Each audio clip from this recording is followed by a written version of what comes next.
కమ్ముల చాలా తెలివైన దర్శకుడు. ఒకే సినిమాను మళ్లీ తీస్తే కాపీ అంటారు, కానీ శేఖర్ తీస్తే మాత్రం సినిమా ఇస్ బ్యూటిఫుల్ అంటారు. తనదైన స్టైల్ తో మరోసారి హ్యాపీ డేస్ ను గుర్తుకు తెస్తున్నాడు Shekhar. Life is beautiful. Life is beautiful. Shekhar Kammula సినిమా అంటే ముగ్గురు హీరోలు, ముగ్గురు హీరోయిన్స్, అంతా కొత్త వాళ్లే. నూతన తారలనే పేరే గాని యాక్టింగ్ లో మాత్రం ముదుర్సే. ఒకరు రఫ్ గా కనిపిస్తాడు, మరో హీరో క్లాస్ గా ఉంటాడు, ఇంకో హీరో మాత్రం సీనియర్ హీరోయిన్ వెనకాల పడతాడు.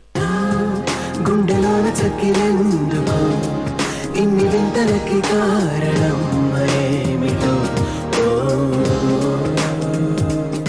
ఫ్యామిలీ మూవీస్ తీయటంలో శేఖర్ కమ్ముల ఎక్స్పర్ట్. ఈ నీట్ అండ్ క్లీన్ మూవీస్ లో కాస్త గ్లామర్ కూడా పంచుతాడు. చూపించకుండా నీట్ గా చూపిస్తాడు. ఇందుకోసం సీనియర్ హీరోయిన్స్ ను వాడుకుంటాడు. హ్యాపీ డేస్ లో కమలిని ముఖర్జీ గ్లామర్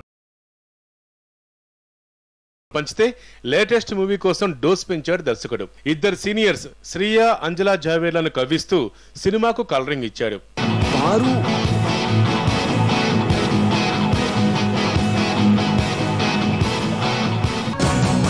మా బీఫేస్ ని ముద్దు పెట్టుకుంటే పెళ్లి చేసేసుకుంటారు తెలుసా.